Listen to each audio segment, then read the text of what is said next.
Yes Ajay. Good afternoon sir. Good afternoon. क्या आ गए क्या आप? Hello. Yes I am audible. Sir एक सेकंड, सर एक सेकंड, मेरे को कनेक्ट कर दे। हो गया। हाँ जी sir, good afternoon. Yes good afternoon. और सर कैसे हो? बस बढ़िया हूँ, आप बताइए। बस सर आपका आशीर्वाद है सर। बिल्कुल। भगवान आपके साथ है। और आपका 23 को है ना? हाँ जी सर। और नोट्स वगैरह बनाए कुछ शॉर्ट? शॉर्ट तो सर वो कल बनाए थे सर, हाँ जी दो चार, हाँ जी। तो आप दिल्ली के लिए कब निकलेंगे, कल? कल सुबह सर, हाँ जी। यस। तुम स्टार्ट करते हैं या let we start? First of all basic introduce yourself. Yes sir. Good afternoon sir. Sir I am Ajay Anand. I am from Firozpur Punjab. I have done my textile engineering from National Institute of Technology Jalandhar.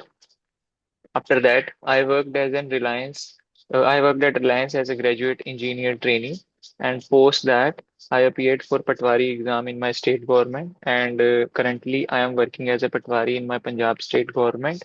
My hobbies include playing basketball, giving career guidance to my juniors, and playing piano.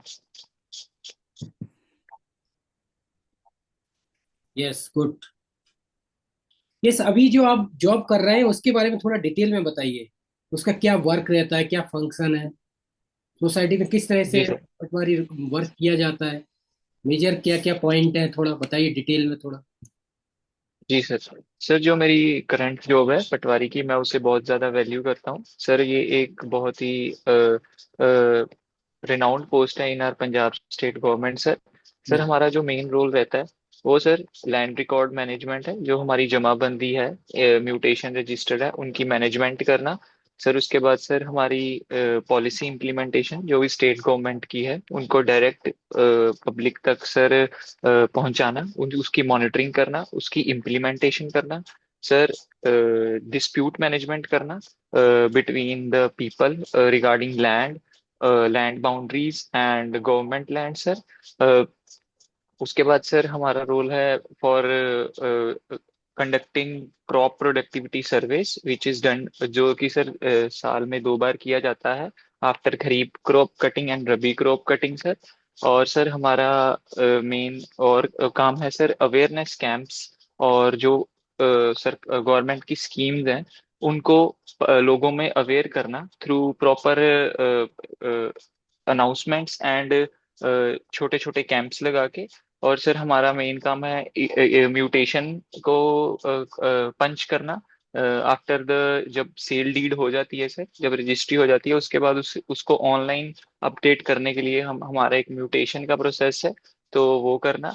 Direct public dealing sir करना, जो उनकी applications, for example एक जो ई सेवा हमारी जो app है government of Punjab की, उसमें अगर कोई सर्टिफिकेट अप्लाई करता है तो उसकी वैलिडेशन करना। उसकी फर्स्ट अप्रूविंग अथॉरिटी सर पटवारी ही होता है। हमारी ही वेरिफिकेशन पे सर वो सर्टिफिकेट बनाया जाता है, तो सर्टिफिकेट को सर वेरीफाई करना और उसको आगे अगले प्रोसेस के लिए भेजना। तो ओवरऑल सर जीरो लेवल पे एडमिनिस्ट्रेशन और पब्लिक डीलिंग ही पटवारी का मेन काम है, जिसमें कि लैंड रिकॉर्ड मैनेजमेंट और डिस्प्यूट मैनेजमेंट भी सेकेंडरी वर्क्स हैं।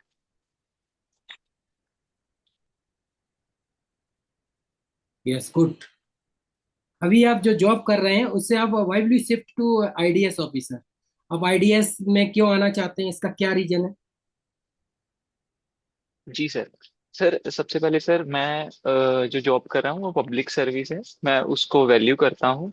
सर पब्लिक सर्विस चाहे लेवल 2 पे हो चाहे लेवल 10 पे हो सर, वो मैटर नहीं करता। मेरी जो प्राइमरी मोटिवेशन है कि मैं मैक्सिमम एक्सटेंड से पब्लिक सर्व और पब्लिक डील कर सकूं ताकि लोगों का मैक्सिमम बेनिफिट हो सके।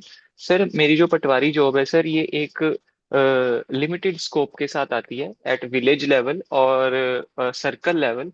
सर जो मेरी असिस्टेंट डायरेक्टर पोस्ट है सर, ये मेरे को ब्रॉडर अपॉर्चुनिटी और एक बिगर प्लेटफॉर्म देती है, जहाँ पे सर मैं अपनी टेक्निकल नॉलेज और जो मेरी करंट एडमिनिस्ट्रेटिव एक्सपीरियंस है इन दोनों को इंटीग्रेट करके सर एक ब्रॉडर लेवल पे सर, जो मेरी ऑर्गेनाइजेशन है एमएसएमई, उसमें मैं स्कीम इम्प्लीमेंटेशन के साथ साथ स्कीम फॉर्मुलेशन का भी काम कर सकूं। सर जो मेरी पटवारी की जॉब है सर, इसमें मेरे पास डिस्क्रिशन कम है सर। कोई स्कीम अगर आती है तो सर मुझे, मेरे पास इतनी डिस्क्रिशन है कि मैंने उसकी इम्प्लीमेंटेशन और मॉनिटरिंग करनी है। उसके सुधार और उसके फॉर्मूले, जो फॉर्मुलेशंस है उसके ओपिनियंस मैं दे सकता हूँ, बट मेरे पास सर वो डिस्क्रिशन नहीं है कि मैं उसको जो पब्लिक लेवल पे इशू आ रहा है उसको पॉलिसी को फॉर्मुलेट कर सकूं या चेंज कर सकूं। तो जो मेरी असिस्टेंट डायरेक्टर की पोस्ट है, वो मेरी जो टेक्निकल नॉलेज है उसको कोलैबोरेट करके मेरे एडमिनिस्ट्रेटिव एक्सपीरियंस के साथ सर मुझे ये डिस्क्रिशन देगी कि मैं जो पब्लिक लेवल पे, जीरो लेवल पे जो प्रॉब्लम आ रही है हमारे एमएसएमई में, उसको सर मैं इम्प्लीमेंट फॉर्मुलेट करके एक ब्रॉडर स्कोप के साथ और बिगर रिस्पॉन्सिबिलिटी के साथ, with primary goal to serve the public and for public welfare, public welfare, मैं अपना maximum extent to the Indian economy contribution और जीडीपी में दे सकूं सर।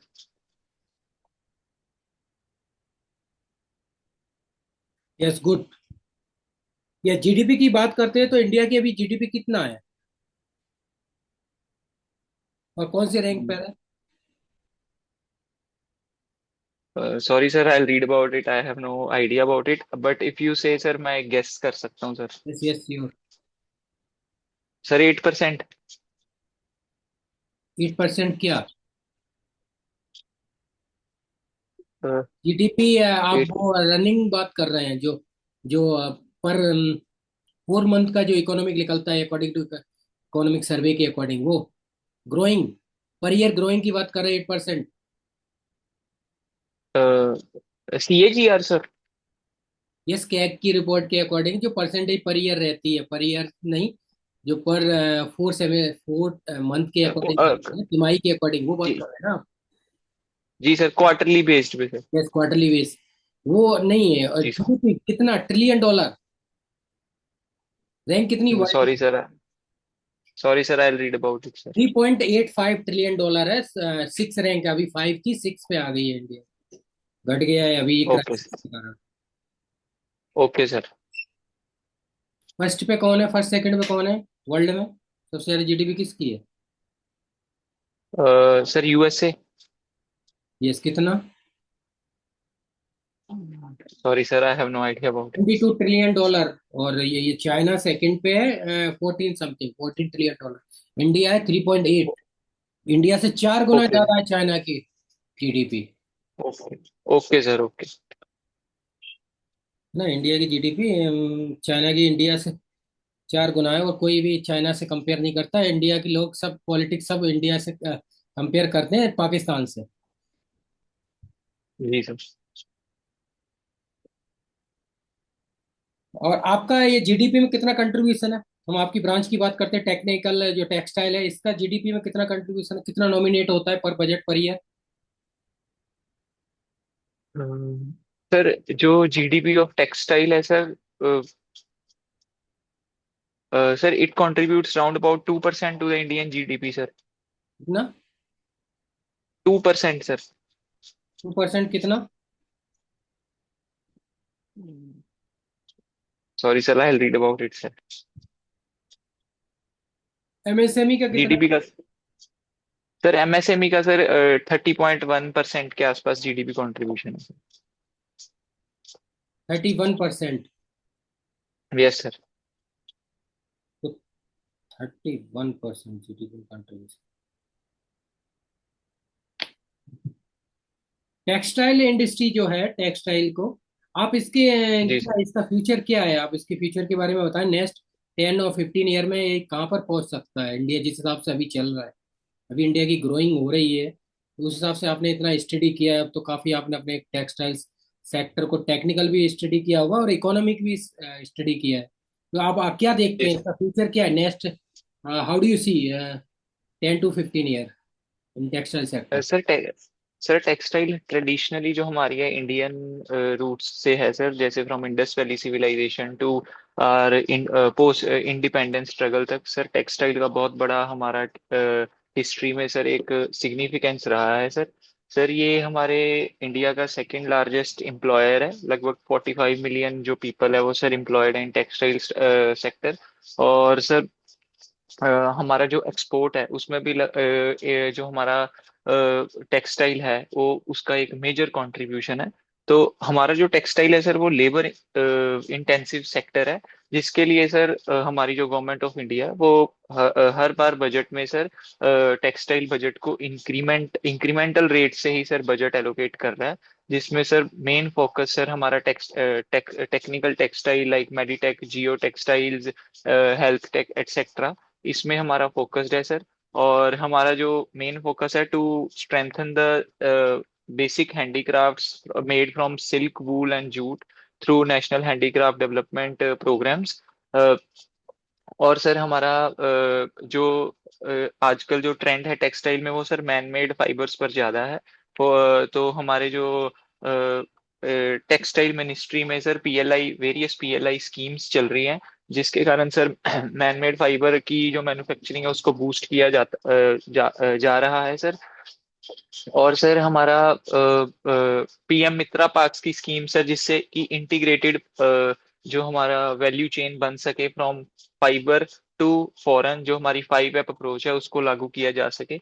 सर आने वाले टाइम में जैसे हमारी Indian government sir textile sector को बूस्ट कर रही है, एनहेंस कर रही है, तो मैं समझता हूँ कि आने वाले टाइम में जो हमारा shift towards the technical textile और मैन मेड फाइबर, और जिसके साथ सस्टेनेबिलिटी और सर्कुलर इकोनॉमी में हमारा जो टेक्सटाइल सेक्टर है वो मैक्सिमम कंट्रीब्यूट कर सके, ताकि हम जो इकोनॉमी की कंट्रीब्यूशन के साथ साथ जो इन्वायरमेंटल कंसर्न है वो भी टेक्सटाइल रिलेटेड है वो कम कर सके। जैसे कि इस बार भी सर बजट में हमारे टैक्स इको इनिशिएटिव को लागू किया गया, जिससे कि सस्टेनेबिलिटी और रिसाइकलिंग ऑफ टेक्सटाइल, ये जो हमारा मैन मेड टेक्सटाइल की रिसाइकलिंग पे फोकस किया जा सके। तो ओवरऑल सर एक अच्छी ग्रोथ के साथ सर मैं समझता हूँ कि टेक्सटाइल इंडस्ट्री 10 से 12 साल में, जिसमें कि एम्प्लॉयमेंट भी बढ़ेगी सर, एक्सपोर्ट कम्पिटिटिवनेस बढ़ेगा और डोमेस्टिक मार्केट को भी बूस्ट मिलेगा सर।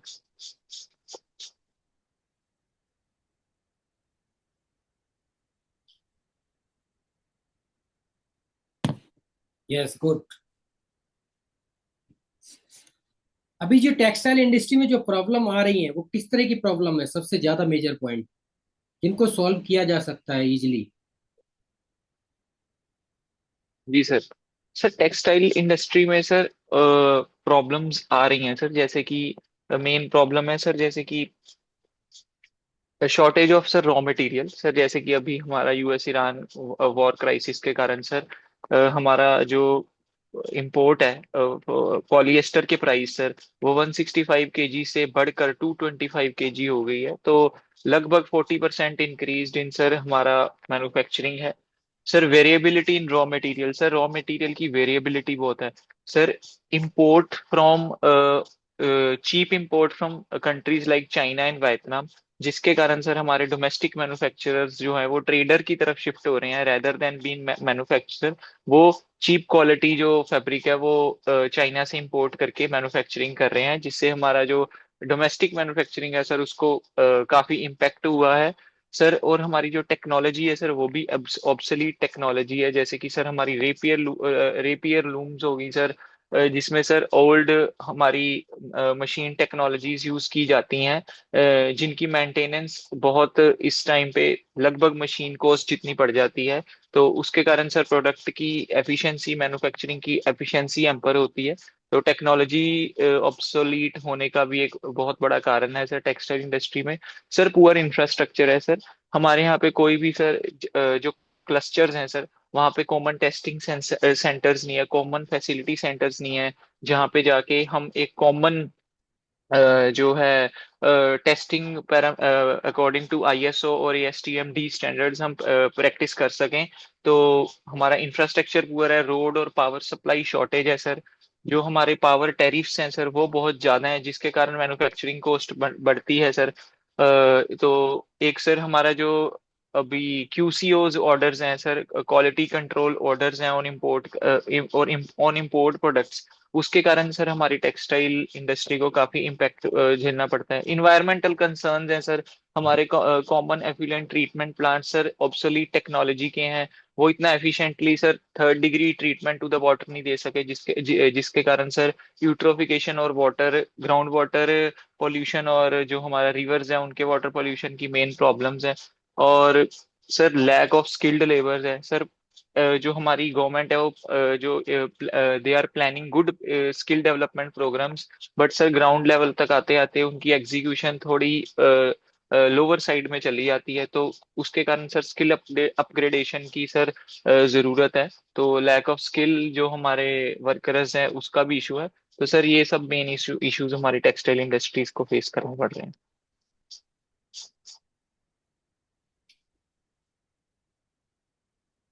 Yes, good.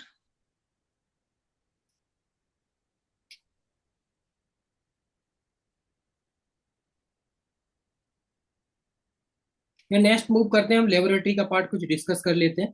लेबोरेटरी के बेसिक एप्लीकेशंस क्या है? What is lab? What are the role of laboratory in your life? Sir lab का लैब जो है सर, किसी भी चीज को अब अगर हम लार्ज स्केल पे या स्केलेबल बनाने के लिए हम पहले उसका छोटा सा ट्रायल करते हैं सर। मतलब जो एक इंक्यूबेशन है, मतलब उसको पहले छोटे लेवल पे ट्राई करते हैं कि जो क्वालिटी स्टैंडर्ड्स हैं, जो सेट पैरामीटर्स हैं और जो हमें डिजायर्ड रिजल्ट है वो हमारे जो लार्ज स्केल प्रोडक्शन से वेरी तो नहीं करेंगे।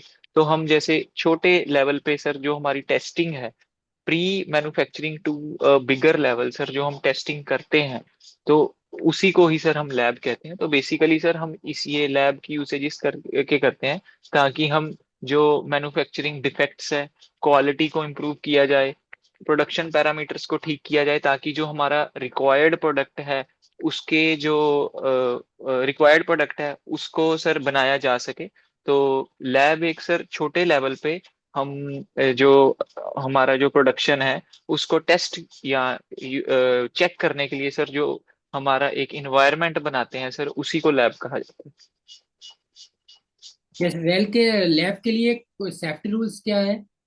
प्रिकॉशंस किस चीज चीज के रखने चाहिए लैब में? जी सर।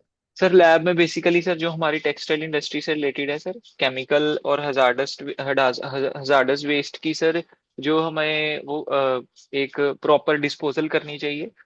उसे ऐसे ही सर नॉर्मली सिंक में सर हमें डिस्पोज नहीं करना चाहिए, तो उसके लिए प्रॉपर रूल्स रेगुलेशन फॉलो करने चाहिए सर।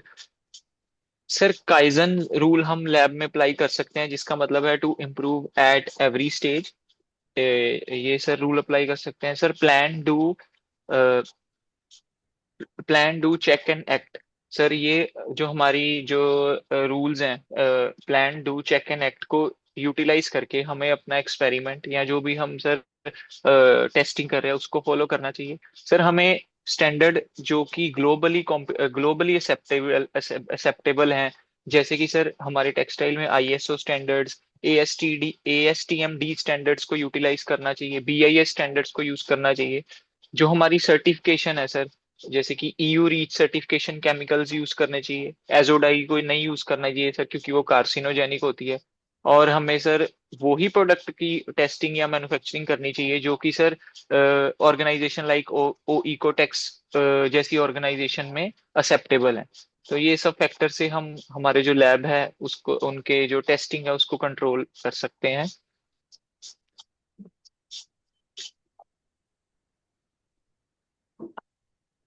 यस, इसमें बेसिक हमने बात की है। जो आपने यूजी पीजी पे एक्सपेरिमेंट किए होंगे, यूजी लेवल पे तो थोड़ा जी इसमें सर। जो किस तरह के इक्विपमेंट ऑपरेटर इंस्ट्रूमेंट यूज करते हैं, बेसिक आइडिया बताइए। 11 12 और यूजी, आपने यूजी किया हुआ है।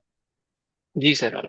सर जो बेसिक हमारा जो हमारे लैब इक्विपमेंट्स जो हमने यूज किए थे सर, हमारे हमारे UG project to make conductive yarn sir, उसमें सर हमारे मयरिंग फ्लास्क थे सर 100 ml तक के सर। कोनिकल फ्लास्क थे 250 ml के सर। बीकर थे 250 ml के सर। उसके बाद सर हमारा मैग्नेटिक स्टीरर था with hot plate control sir. उसके बाद सर हमारे वेइंग बैलेंस था जिसकी सर 0.01 ग्राम तक सर मेजरमेंट कैपेसिटी थी सर। उसके बाद सर हमारा हॉट एयर ओवन था sir. Sir hot air oven था, मैग्नेटिक स्टीयर था सर। और अ, बेसिक ब्यूरेट पिपेट, यस ना? अ, सर ब्यूरेट और पीपेट हमने यूज नहीं किया था, क्योंकि हमारा जो था वो वाटर इमल्शन बेस्ड था। तो हमने मेयरिंग फ्लास्क से यूज करके सर हमने वो जो हमारे केमिकल है उनको मेयर किया था sir.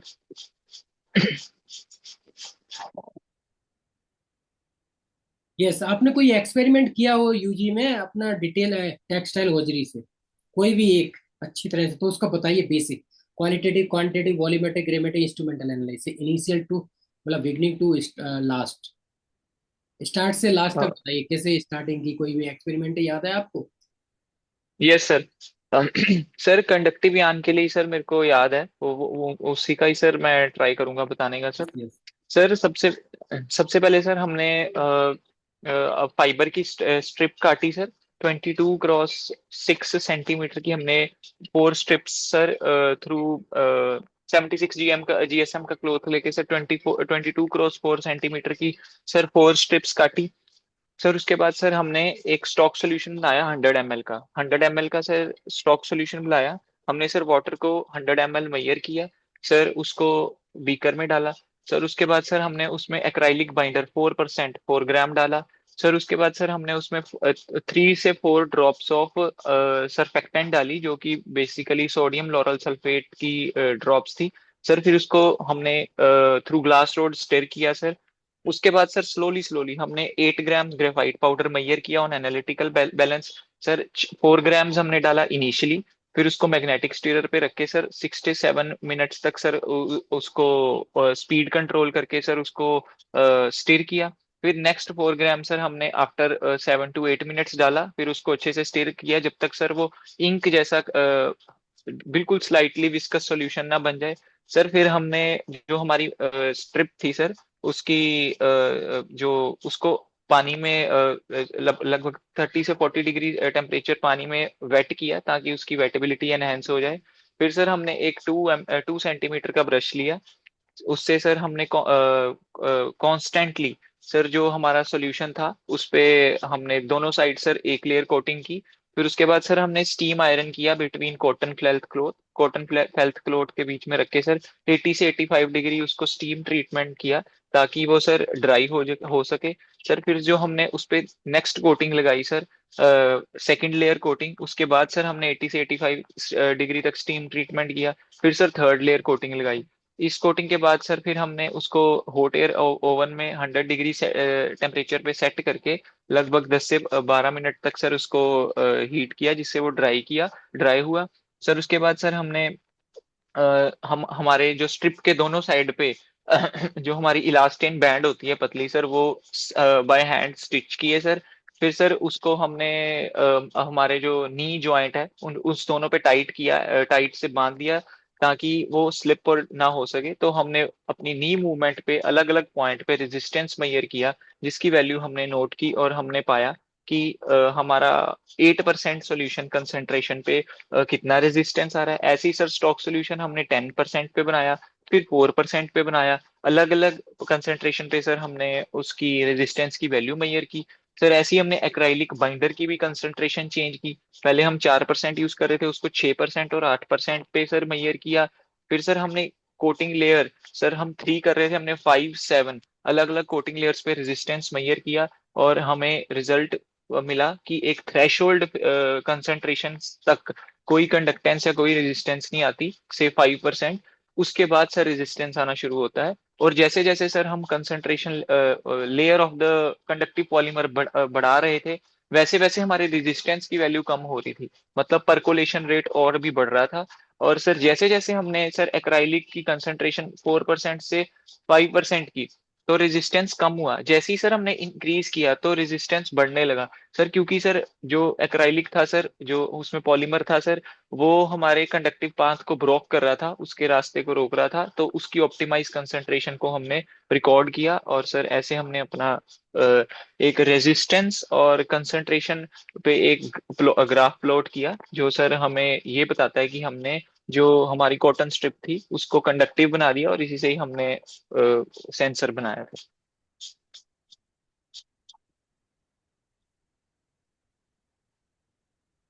Yes, good.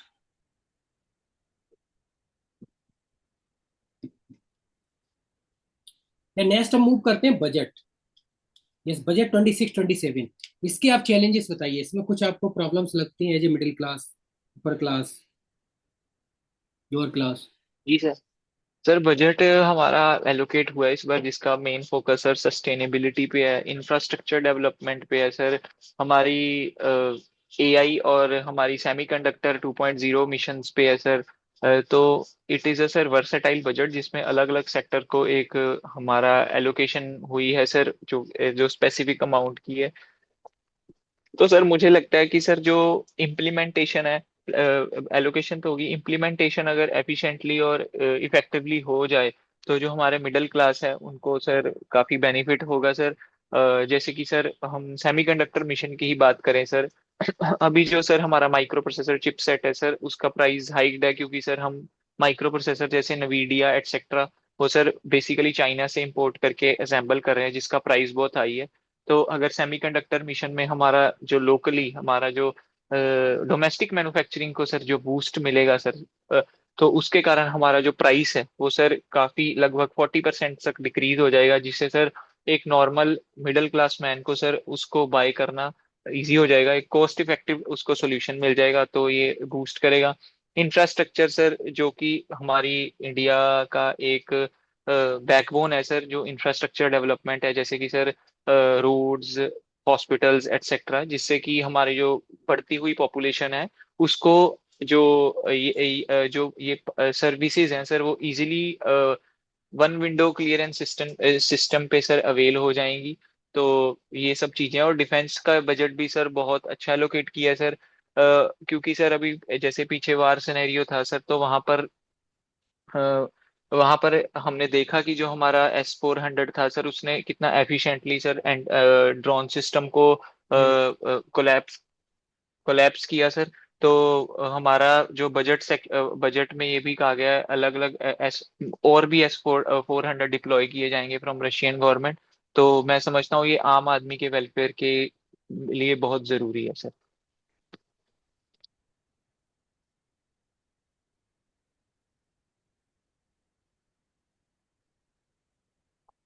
Yes. Budget में एक एमएसएमई के रिगार्डिंग बात की गई है, सेल्फ रिलायंट फंड।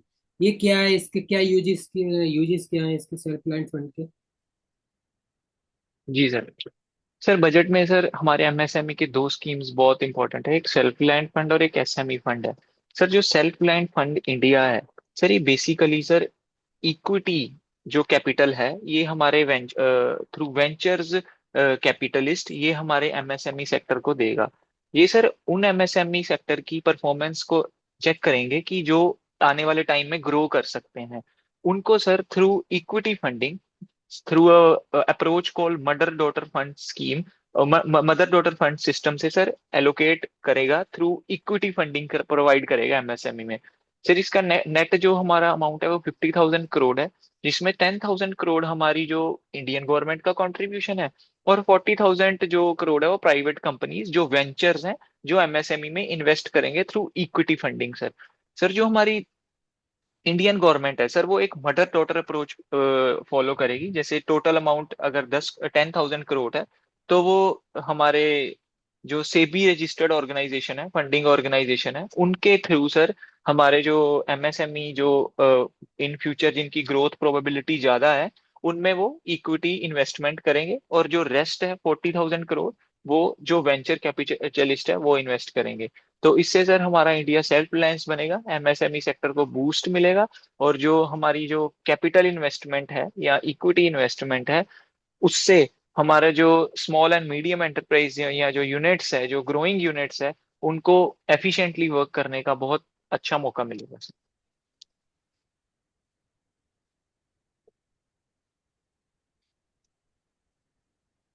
यस। अभी जो न्यू स्कीम्स चल रही हैं regarding your textile hosiery sectors, जैसे नेशनल फाइबर स्कीम, समर 2.0, इनकी जो 5 यस सर। स्कीम, उनकी कुछ चैलेंजेस हैं, वो चैलेंजेस फेस कर रहे हैं ये जो स्कीम्स है? Yes sir. सर जैसे कि हमारे स्कीम्स है नेशनल फाइबर स्कीम और समर्थ 2.0। सर नेशनल फाइबर स्कीम तो बेसिकली सर हमारे सिल्क, जूट और वूल को बढ़ावा देने के लिए, और एमएमएफ साइकिल को, एमएमएफ फाइबर को बूस्ट करने के लिए।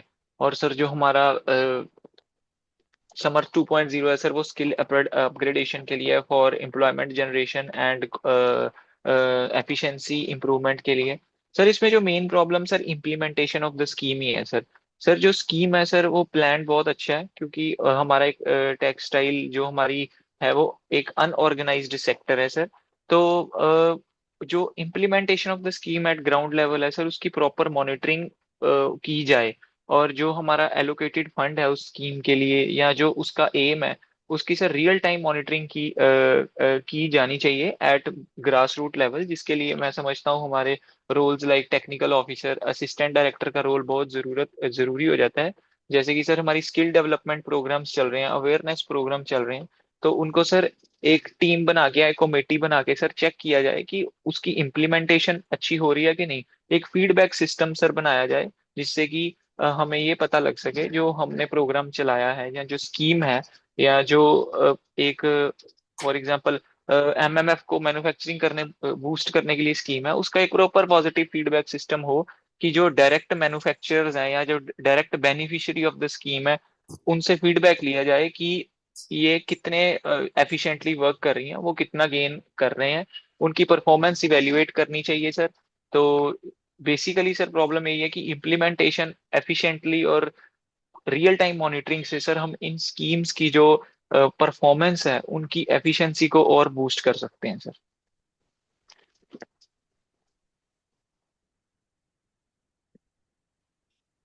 Yes, good.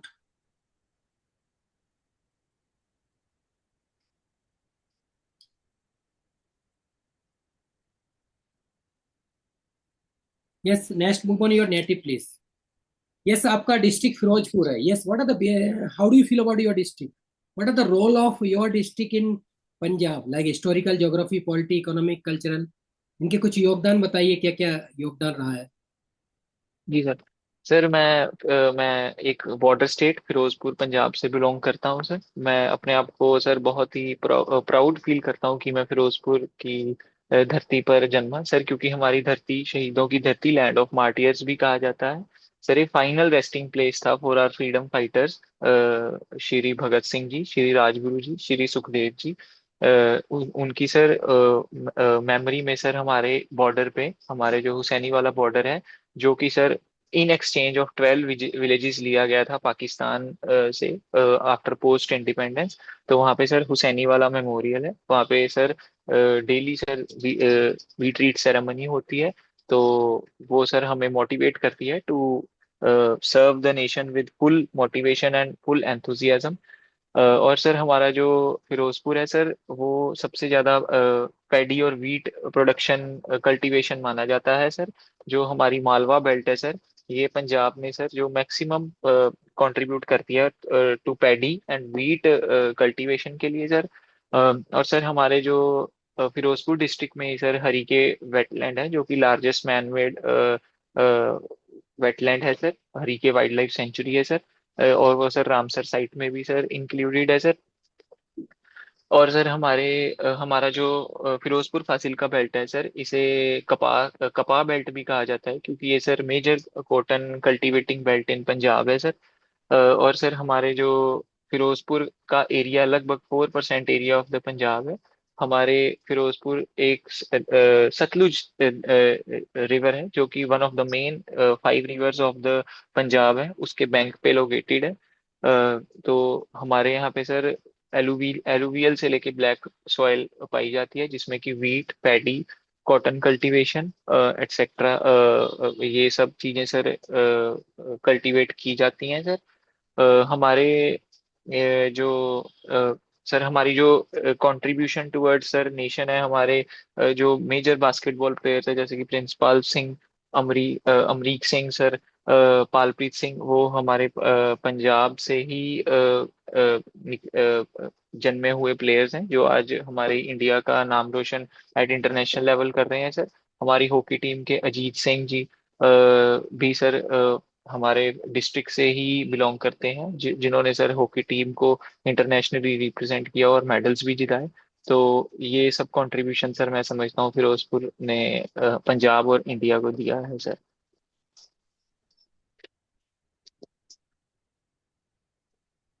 Yes, good. आपका फेवरेट प्लेस क्या है? What's your favourite place in your district? जी सर। सर जो मेरा फेवरेट प्लेस है sir in my district is sir Hussainiwala war memorial. Sir जब भी मुझे लो फील होता है या जब मैं समझता हूँ कि मैं लो मोटिवेटेड हूँ या थोड़ा किसी ना किसी प्रोफेशनल और पर्सनल लाइफ में इम्बैलेंस हूँ, तो मैं वहाँ जाता हूँ। मैं शहीदों को नमस्कार करता हूँ और वहाँ पे सर मैं टाइम स्पेंड करता हूँ। वहाँ पे सर जो कामनेस है, कामनेस इन द एयर है। और सर जो एक सर जो फील करने पे सर जो एयर में सर अंदर से मोटिवेशन और बूस्ट करने की क्षमता है सर, वहां पे जाके सर मुझे फील होती है। और जब भी मैं वहां जाता हूँ मैं पॉजिटिव इंटेंट के साथ वापस आता हूँ, जिससे कि सर मैं अपना प्रोफेशनल और पर्सनल लाइफ एफिशिएंटली और भी एंथुजियाज्म के साथ मैं अपना काम कर सकूं और अपना जो मेरे नेगेटिव एस्पेक्ट है उसको मिनिमाइज कर सकूं। Yes, good. Next, move on Punjab state. How do you feel about Punjab state and what are the main major role of Punjab state in our country India? History, yes geography, sir. Polity, economy, cultural, agricultural. जी sir. Sir Punjab is located in the north west part of India. Sir Punjab हमारा लगभग 2% of the area of Indian तो पंजाब हमारा sir 2% area cover करता है पूरे India geography में sir. Punjab को सर लैंड ऑफ 5 रिवर्स भी कहा जाता है सर। जो हमारे पंजाब है सर ये मैनचेस्टर ऑफ इंडिया है, क्योंकि सर ये हमें वीट और पैडी कल्टीवेशन में number one produce of wheat and paddy है सर। जो कि सर हम सिर्फ पंजाब में ही नहीं ऑल ओवर स्टेट जहाँ पे भी जरूरत हो थ्रू प्रॉपर प्रोक्योरमेंट चैनल हम वीट और पैडी की सप्लाई करते हैं। सर जो हमारा पंजाब है बेसिकली लुधियाना है सर, इसको मैनचेस्टर ऑफ इंडिया भी कहा जाता है, जिसमें sir 90% of the woollen garments या वुलन होजरी की मैन्युफैक्चरिंग की जाती है। सर पंजाब में सर जो हमारा एग्रीकल्चर एग्रेरियन इकोनॉमी है सर, जो हमारा एग्रीकल्चर है सर वो एक बहुत बड़ा एम्प्लॉयमेंट जनरेटर और रोजगार देने वाला एक सेक्टर है इन पंजाब। तो जो कि यूथ को और जो हमारे माइग्रेंट वर्कर्स हैं लगभग 60% माइग्रेंट वर्कर्स को सर एक एम्प्लॉयमेंट प्रोवाइड करता है। सर पंजाब में सर पंजाब का सर कल्चर और जो हमारा ट्रेडिशन है वो बहुत रिनाउंड है, जैसे कि हमारी फुलकारी है sir in are embroidery basmati rice. और सर हमारे जो खद्दर के खेस बनते हैं सर 3x1 ट्विल से, वो बहुत सर मशहूर है। रिसेंटली सर हमारे जो नकोदर से खद्दर के खेस हैं 3x1 ट्विल के सर, उसको नेशनली सर अवार्ड भी मिला है मिनिस्ट्री ऑफ टेक्सटाइल से।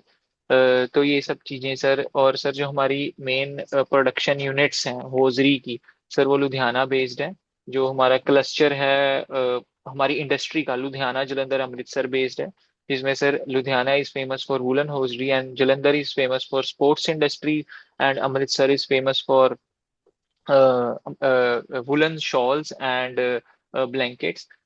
तो ये सर हमारा कंट्रीब्यूशन है towards our hosiery sector. Sir हमारे रिच कल्चर हैं, हमारे जो पंजाब के जो लोग हैं वो सर इमोशनली कनेक्ट हैं अपनी जमीन अपनी लैंड के साथ, जो कि एक उन्हें एक अच्छा फार्मर और एक बेटर प्रोड्यूसर बनाते हैं which contributes ultimately to our Indian economy. तो ये सब चीजें सर पंजाब के बारे में। Yes, good. आज आपने काफी और अच्छा एक्सप्लेन किया हुआ है। तो ऐसे ही हम डिस्कस करते रहेंगे। बाकी का कल हम देखते हैं, और भी पूरा कंप्लीट और इंटरव्यू ट्रांसक्रिप्ट आती है तो वो डिस्कस करते हैं। आज कुछ दो तीन लोग देने गए हैं तो वो लोग शेयर करते हैं, वो हम आपको फिर शेयर करते हैं। क्लियर? हाँ शेयर जरूर करना सर प्लीज, ठीक है। हाँ, श्योर श्योर, वो तो मैं ग्रुप में कर दूंगा। ठीक है। और मुझे मैसेज कर देना सर हाँ जब फ्री हो गए। हाँ ठीक है, बाकी का हम फिर कल डिस्कस करते हैं। ओके। ओके सर, ओके जी, ओके, थैंक यू जी। Thank you.